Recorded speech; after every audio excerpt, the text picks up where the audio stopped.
Do you struggle with English grammar? Do you often get confused about when to use go or goes, was or were? Don't worry, you're not alone. Many English learners face the same challenge, but today I'm going to make grammar easy for you. Welcome to Learn English with AI, your go-to place for learning English in a simple and fun way.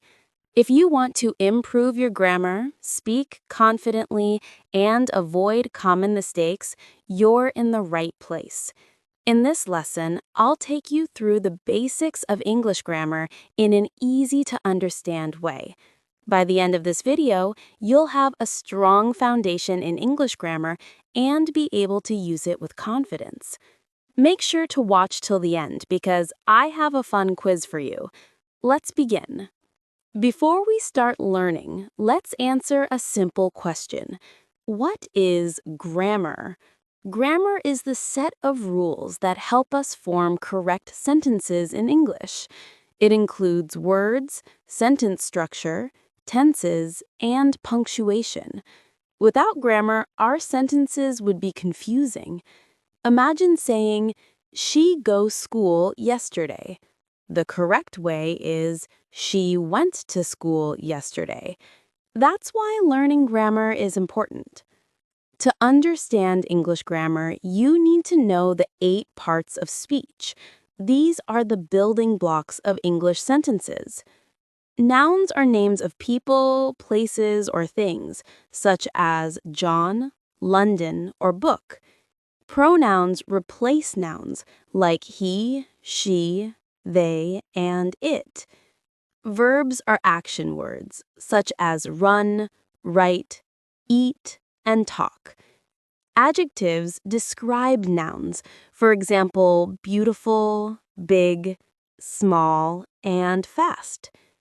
Adverbs describe verbs, like quickly, slowly, and happily. Prepositions show direction, place, or time, such as on, in, under, before, and after. Conjunctions connect words or sentences, like and, but, and because. Finally, interjections are short exclamations, such as wow, oh, and hey. Let's see an example sentence. The happy boy quickly ran to his school because he was late. Understanding these 8 parts of speech will help you improve your grammar fast. Now, let's talk about sentence structure. Every English sentence has 3 main parts. The subject tells us who or what the sentence is about, such as John, the cat, we, or they. The verb describes an action or state of being, like is, run, talk, or eat. The object receives the action, such as a book, the cake, or a message. For example, in the sentence, John is reading a book, John is the subject, is reading is the verb, and a book is the object. Another example is she loves music. A complete sentence must have these 3 parts. Without them, your sentence is incomplete. Tenses tell us when an action happens: past, present, or future. The past tense describes something that happened before.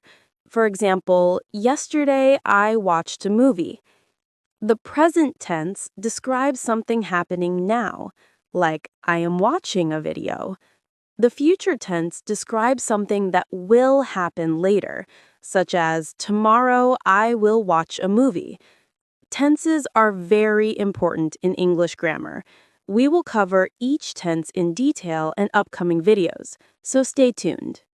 Let's talk about some common mistakes that English learners make and how to correct them. Many learners say, "She go to school every day." The correct sentence is, "She goes to school every day." Another mistake is, "I didn't went to the party." The correct sentence is, "I didn't go to the party." Similarly, he don't like coffee should be he doesn't like coffee. By avoiding these mistakes, you will sound more fluent and confident. Now it's time for a quick quiz. Let's test what you've learned today. Answer in the comments. Which of these is a verb? A. Slowly. B. Jump. C. Happy. What is the correct sentence? A. She eat dinner every night. B. She eats dinner every night. Which sentence is in the future tense? A. I will travel to London. B. I traveled to London. Comment your answers below. I'll check them and reply. Great job today! You've learned the basics of English grammar, including parts of speech, sentence structure, tenses, and common mistakes. Keep practicing, and soon you'll be speaking English fluently. Don't forget to like this video if you found it helpful, subscribe to Learn English with AI for more English lessons, and turn on notifications so you never miss a new lesson. See you in the next lesson. Keep learning and improving. Bye for now.